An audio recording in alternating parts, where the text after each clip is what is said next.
So there we go. It's working. I am still just very new to this whole system, so thanks for bearing with me and um, sticking with me. I hope that you can see this, and I'm hoping to share my screen. So um, let's figure out how to do this. Okay, today we are talking about the 3 myths of health and or meal planning. Okay, and these relate to myths of health. So I want you to know how closely related they are.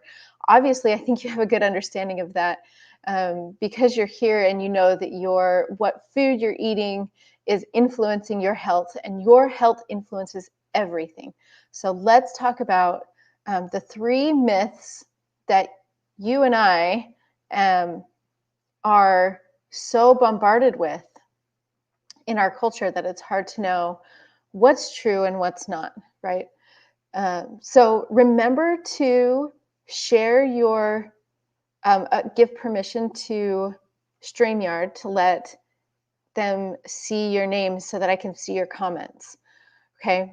And if you're watching the replay, please put hashtag replays to make sure that I am catching your comments and replying to them. I will respond to every single one of them. So let's see. Here we go. I'm going to share my screen and hopefully share both screens. A Chrome tab. Here we go. I don't know if you can see what I'm looking at, but hopefully this works. Okay. So we are going to talk about the myths of health, as I mentioned, and we're going to just dive right into this, okay?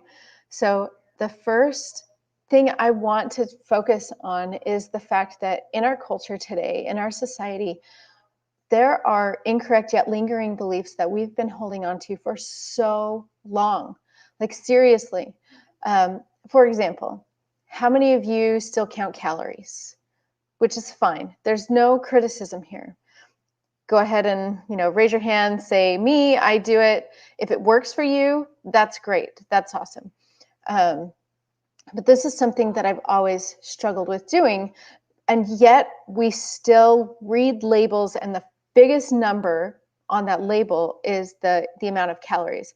Now, calories were originally, a calorie is simply a measurement of energy, right? And it's really important to know how much energy you're putting into your body, but it's also important to know that accurately. And counting calories, or the process of figuring out a calorie, is over 100 years old. And it's a process where there is a 25 to 30% error rate. Do you hear what I'm saying? Every time we're counting calories, we think we're getting the exact amount, but we're not. So if counting calories is so very important to our health, why is there such a huge margin of error where then we have to just guess how much energy is going in versus how much energy is coming out? Which is why I truly believe this is an incorrect yet lingering belief that we are still holding on to in our society that is keeping us sick, overweight, low on energy, because we're reading the labels, right? We're not reading the ingredients. We're reading the calories, and the marketing and everything is all over it, right? It's all over the fat-free, only 100 calories. You get my drift, right? So it's really important to understand that there are things that we're holding on to that are not the best things to help us achieve the goals that we want in our health. Another one of those would be focusing on exercise to lose weight. Now that's a whole nother story in and of itself, but it would take you a marathon's distance and time in order to lose a pound of fat.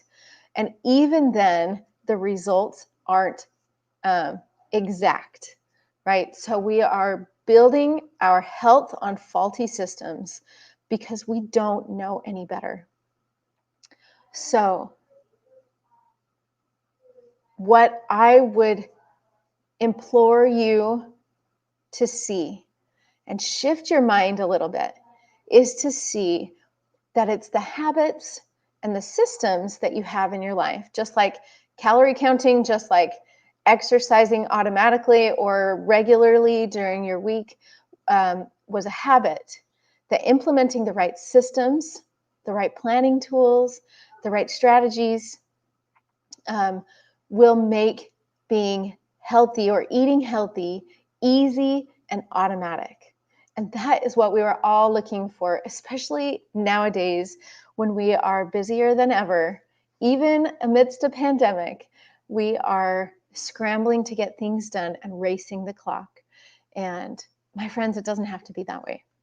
So the first myth I want to share with you is that your body and your family is just like mine. Now, if I am trying to attract you to be a client of mine, you would probably think, why are you telling me this?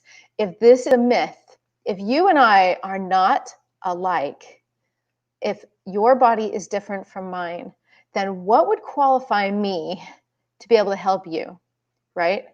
And it's because your body is different, because your family is different, you have the best perspective on what is best for you. Not a cookie cutter diet, not Weight Watchers, and I know I'm going to get a slew of content, comments from people who love Weight Watchers, love the keto diet, whatever. That's great for you. I'm happy for you.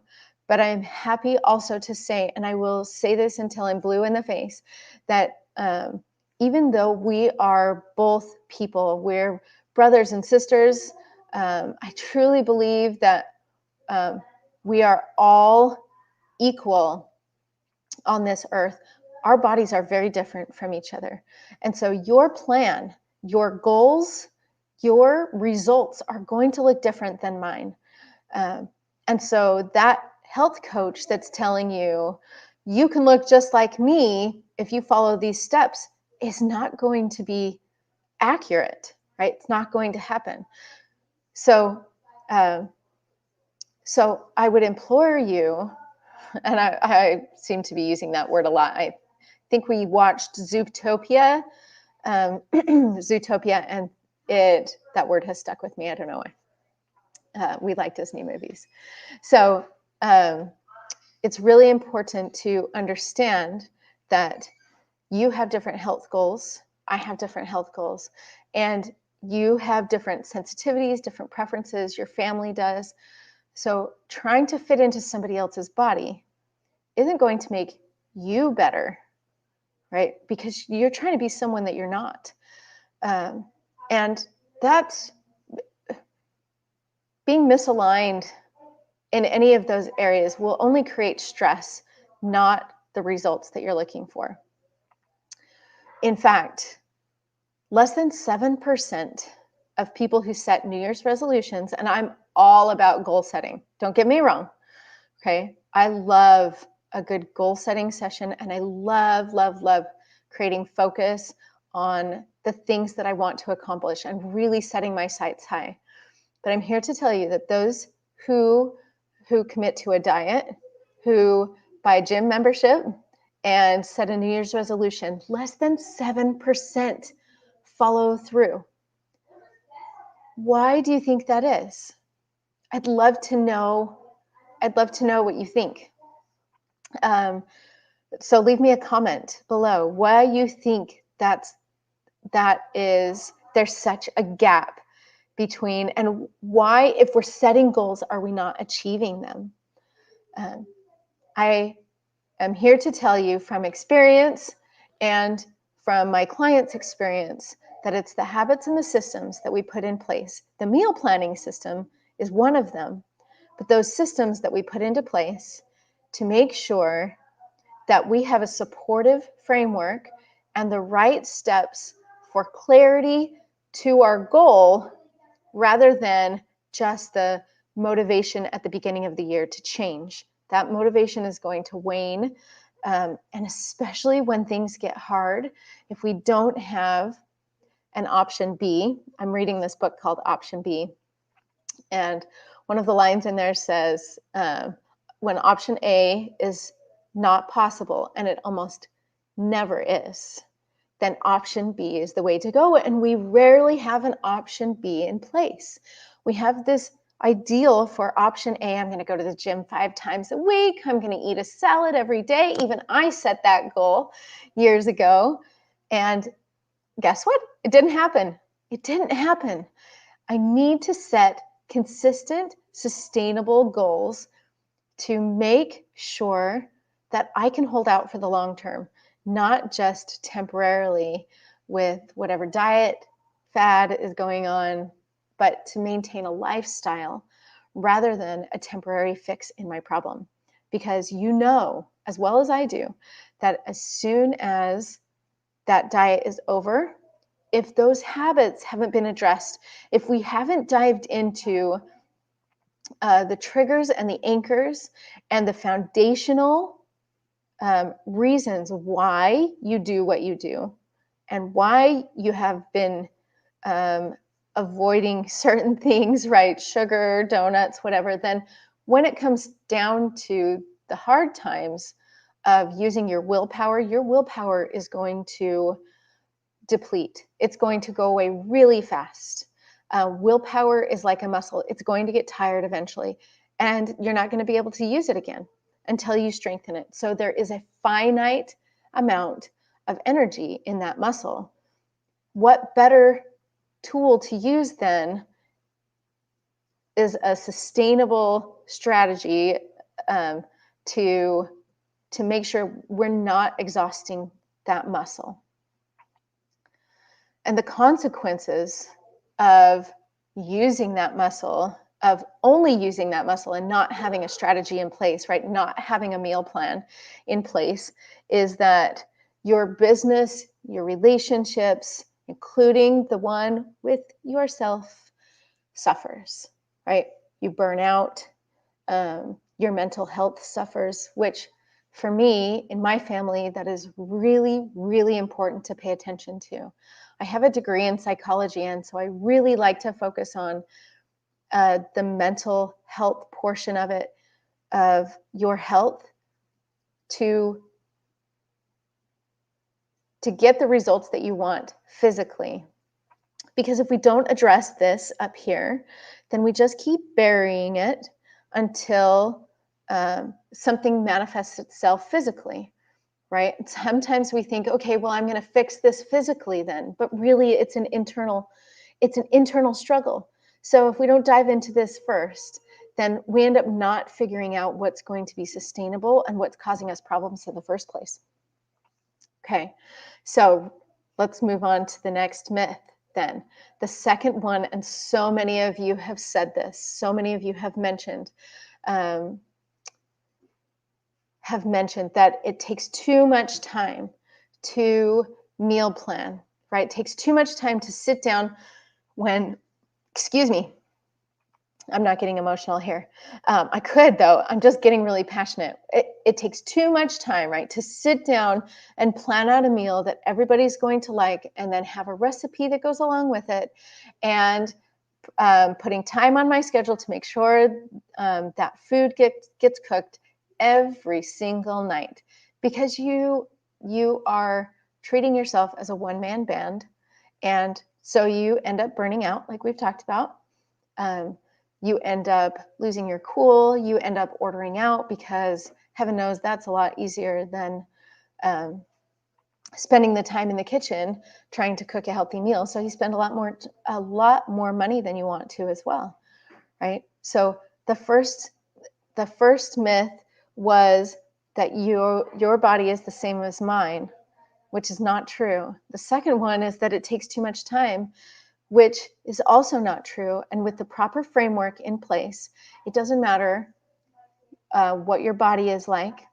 It doesn't matter how much time you have or don't have. Meal planning and healthy and easy meals can be easy, can be automatic and possible for you and your family, no matter how much you have on your to-do list. And that's another thing to talk about, but that's for another day. Remember that it's the smart strategies, not the temporary changes in your diet. It's the strategies and framework that set you up for success down the road, right? It's the having the beginning with the end in mind and having that vision for what you want to do and building that framework according to that vision so it becomes a reality. So realistic goals are really important, but it's also really important to say, hey, this realistic goal is way beyond my comfort zone. So I need a strategy. I need strategies in place, not just a 30-day fix, not a 21-day fix, not a deprivation diet that eventually I can't sustain this anymore. So I'm going to go back to my eating habits. And then I gain so much more weight and I have so much less energy.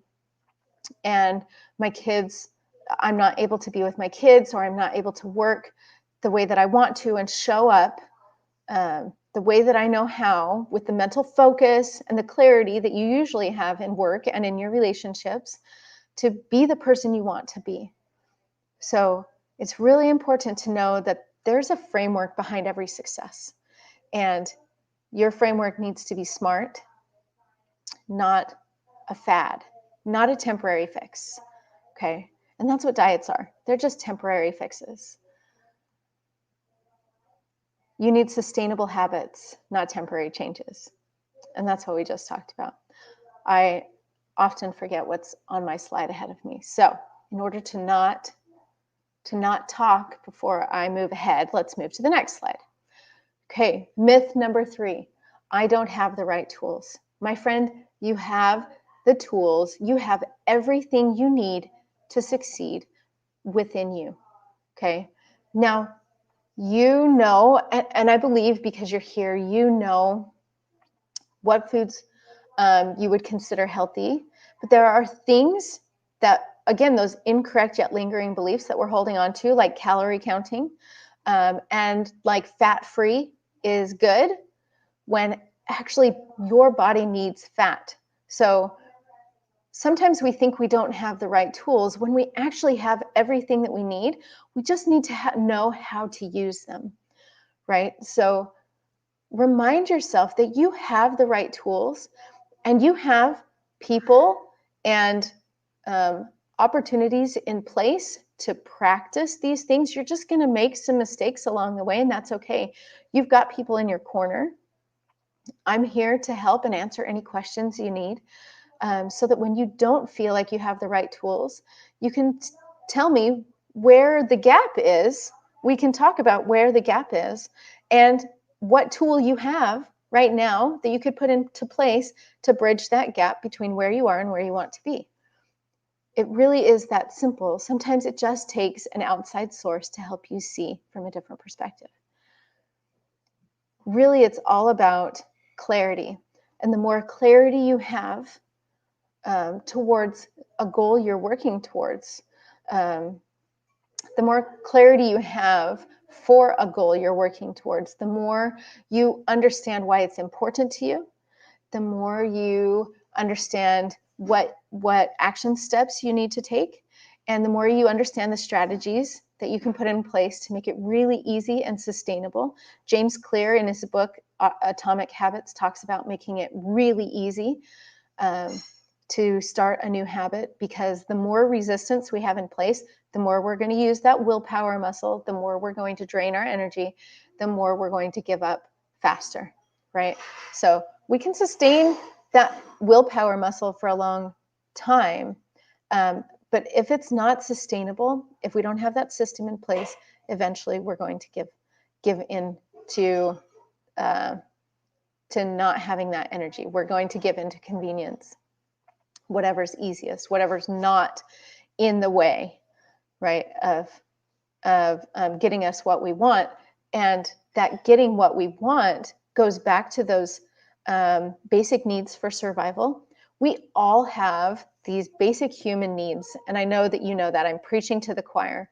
But when we're hungry and we're stressed, we're going to go back to what's comforting and what our body sees as a need for survival. It sees food as a need for survival. And if we I need to plug my computer in. If we if we create a system that has a lot of resistance in it, that creates a lot of resistance, then our body's going to push you towards what's easiest, not what's best, just what's easiest. So you want to know exactly what you have, what you want, and when you will do it to create that momentum and confidence. Okay. This has been really fun. I hope it's been useful for you. I know that we haven't talked about strategies. So tomorrow we're going to talk about 3 mistakes you may make in meal planning. I'm going to share some tips with you tomorrow and Monday before we get into the meal planning challenge, because that's where we're really going to dive into the 3 Ps. And we'll talk about the 3 Ps. We're live. And the 3 Ps you need to make meal planning healthy and easy and automatic. So I hope this has been helpful for you. And I hope to see you. Whoop. There we go. And I hope to see you tomorrow at 2 o'clock. I will be here. And I hope to see you here too. And I hope you make it a great day. And we'll see you tomorrow.